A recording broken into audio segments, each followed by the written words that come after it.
बहुत बहुत स्वागत है सभी का हमारे यूट्यूब चैनल स्टूडेंट मीडिया में। मैं राज और आप देख रहे हैं स्टूडेंट मीडिया यूट्यूब चैनल। वैसे छात्र छात्राएं जो बिहार डीएलएड एंट्रेंस एग्जाम परीक्षा पास कर चुके हैं, क्वालिफाई है, उनके लिए कॉलेज रजिस्ट्रेशन का जो है कि डेट बिहार विद्यालय परीक्षा समिति ने निकाल दी है।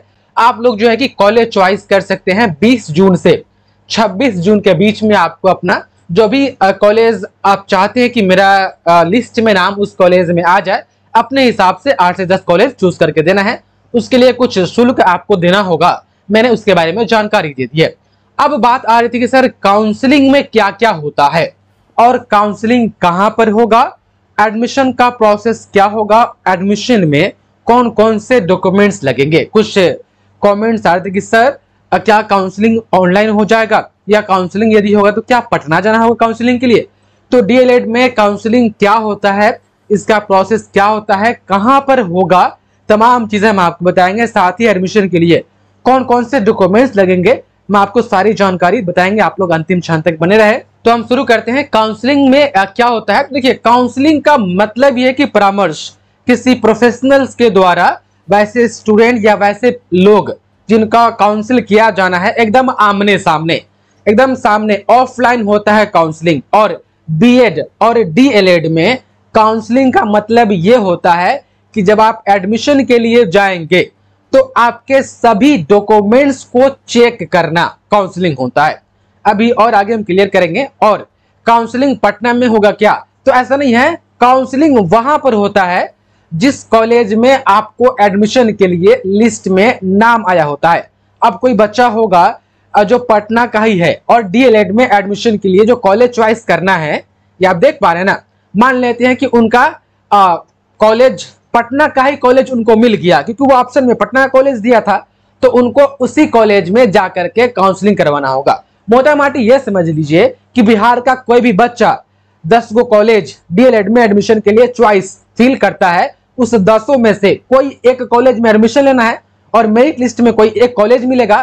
तो जहां का भी कॉलेज मिलेगा, जहां का भी बिहार के 38 जिला के कोनों कोना में यदि वो कॉलेज उसको अलॉट हो जाता है, तो अलॉट किए हुए कॉलेज में ही काउंसलिंग होता है। मतलब कि जहां पर आपका एडमिशन होना है उसी में काउंसलिंग होगा।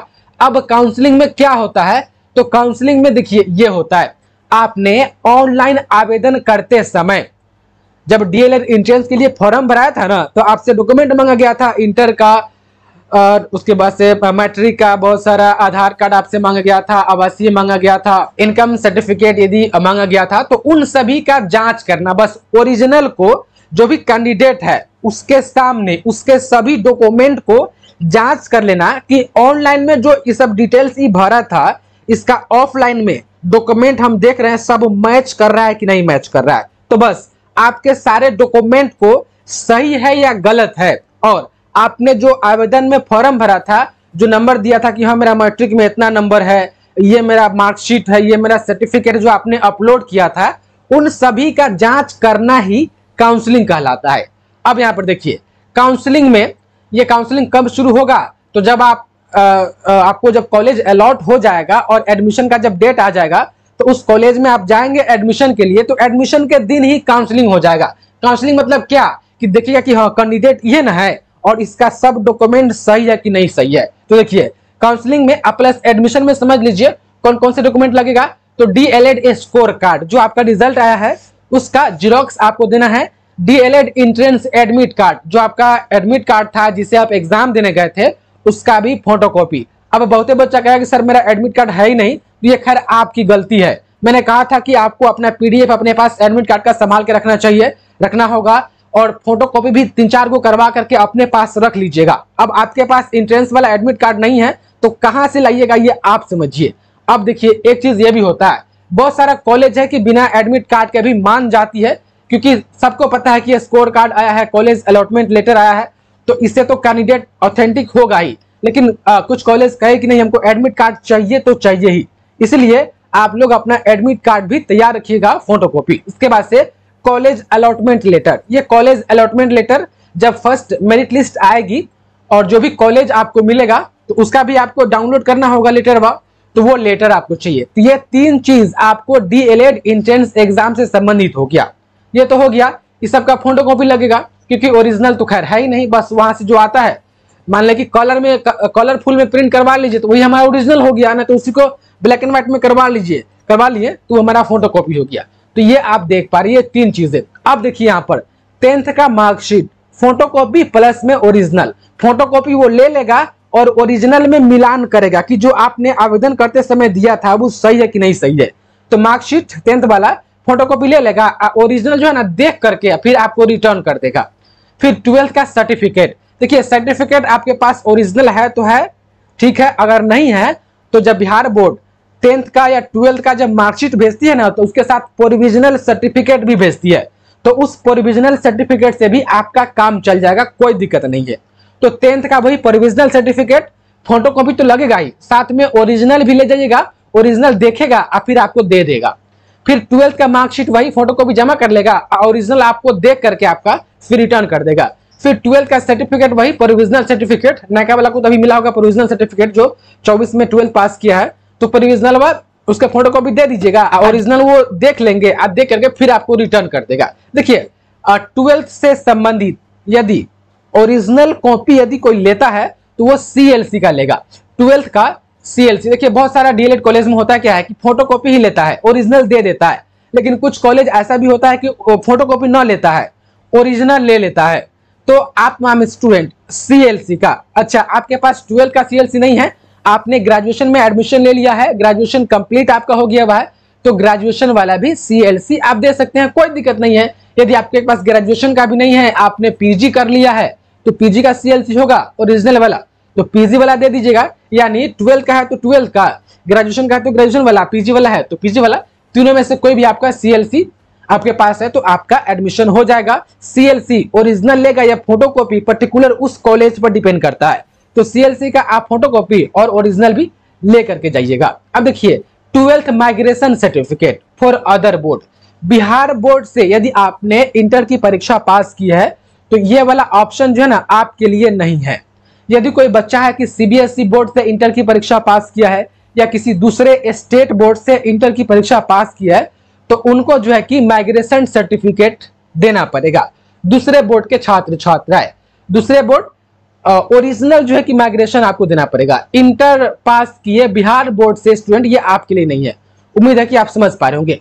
देखिए कास्ट सर्टिफिकेट, यदि आपको रिजर्वेशन लेना है, यदि आप OBC से है, EBC है या SC ST या आप दिव्यांग है या EWS से आते हैं, तो जो कास्ट सर्टिफिकेट जब DLED एंट्रेंस एग्जाम का ऑनलाइन आवेदन हुआ था उस वक्त जो आपने अपलोड किया था वह वाला कास्ट सर्टिफिकेट या EWS यानी कोई भी इससे रिलेटेड आपको वही डॉक्यूमेंट जमा करना है जो आपने ऑनलाइन आवेदन समय दिया था। अच्छा, कुछ बच्चे का हुआ कि सर मेरा EWS जब ऑनलाइन आवेदन किए थे तो उस वक्त EWS वैलिड था, क्योंकि EWS 1 साल के लिए वैलिड होता है, 1 साल बाद बनवाना पड़ता है, लेकिन अब जो है वो एक्सपायर हो गया हुआ है। तो कोई बात नहीं है, जो आपने ऑनलाइन आवेदन करते समय दिया था EWS वही आपको देना है, उसी से मिलान किया जाएगा कि वो आपका ओरिजिनल ठीक ठाक है कि नहीं है, एक्सपायर होने के बाद भी। ठीक, नया आपको नहीं देना है। जो जो डॉक्यूमेंट आपने ऑनलाइन आवेदन करते समय दिया था ओरिजिनल वही आपको दिखाना है और उसी का जीरोक्स भी देना है। उसके बाद देखिए रेजिडेंस सर्टिफिकेट यानी आवासीय सर्टिफिकेट, वही वाला आवासीय सर्टिफिकेट जो आपने ऑनलाइन आवेदन करते समय दिया था, उसका फोटोकॉपी प्लस में ओरिजिनल भी देखेगा, वही कलरफुल वाला ओरिजिनल मान लेता है तो वो दे दीजिएगा। उम्मीद है आप समझ पा रहे होंगे। उसके बाद देखिए इनकम सर्टिफिकेट, यदि आपने ऑनलाइन आवेदन करते समय आपसे मांगा गया था तो आपको देना है, आवेदन करते समय नहीं मांगा गया था तो फिर नहीं देना है। उसके बाद देखिए आधार कार्ड का फोटोकॉपी आपको जमा करना है, लेकिन आधार कार्ड आपको ओरिजिनल दिखाना भी है, ये आप देख पा रहे हैं, और पासपोर्ट साइज फोटो। तो ये सब document original plus photocopy, original दिखा करके फिर ले लेना है और फोटोकॉपी उसी कॉलेज में जमा कर देना है जिसमें आपका एडमिशन होगा। तो और इन सभी का जो है कि जीरोक्स किनके साथ लगाना है, DLED एडमिशन फॉर्म। तो DLED एडमिशन फॉर्म कहाँ मिलेगा, जब आपका कॉलेज आपको मिल जाएगा, मेरिट लिस्ट में नाम आ जाएगा तो उस कॉलेज में जाइएगा तो वहां से एडमिशन फॉर्म मिलेगा, उसी के साथ ये सब डॉक्यूमेंट लगाना है। अच्छा एक बात और, देखिए ये वाला जो ऑनलाइन आवेदन शुरू होने वाला है 20 तारीख से, और कॉलेज जब अलॉट हो जाएगा तो कॉलेज अलॉट होने के बाद यदि बिहार बोर्ड कहती है कि आप सीट कंफर्म कीजिए तो सीट कंफर्म करने का चार्ज 3000 रुपया है। तो हो सकता है कि ये 3000 रुपया आपको और भी पेमेंट करना पड़े ऑनलाइन बिहार बोर्ड के वेबसाइट पर, लेकिन टेंशन नहीं लेना है। 3000 रुपया ये आपका माइनस हो जाता है उस कॉलेज में जिस कॉलेज में आपका मेरिट लिस्ट में नाम आया होता है और उसी में आप एडमिशन ले लेते हैं। तो यदि ये 3000 का और चालान कटवाना पड़ता है तो फिर इसमें जो है कि वो 3000 चालान कटवाने वाला जीरोक्स भी इसमें ऐड करना होगा। तो वो 3000 वाला मामला कब आएगा? तो देखिए ये वाला जो अभी कॉलेज रजिस्ट्रेशन होगा ना 26 तारीख तक, उसके बाद देखिए मेरिट लिस्ट जब आ जाएगी तो इसके बाद देखिए यदि डायरेक्ट एडमिशन के लिए आपको कॉलेज में भेज देती है 3 तारीख से, देख पा रहे, तो फिर आपको 3000 का चालान नहीं कटवाना पड़ेगा। नहीं तो यदि कहती है कि आप लोग अपना सीट कंफर्म कीजिए तब उस कॉलेज में जाइए तो फिर 3000 का आपको और चालान कटवाना पड़ेगा। जो आपका डीएलएड कॉलेज का फी है ना उसमें 3000 माइनस हो जाएगा। ये 3000 जो मैंने बोल रहा हूं मैं, ये कहीं जाता नहीं है, ये एडमिशन वाला जो फी है उसमें माइनस हो जाता है।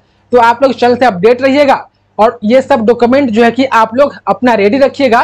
बाकी हम आपको समय समय पर बताते रहेंगे। डीएलएड काउंसलिंग उसी में होगा जिस कॉलेज में आपको एडमिशन के लिए जो कॉलेज आपको अलाउड होगा। उम्मीद है कि आप समझ पा रहे होंगे। बाकी कुछ कंफ्यूजन है तो आप वीडियो कमेंट में अपनी बात रख सकते हैं। बहुत बहुत धन्यवाद आपका इस वीडियो को देखने के लिए।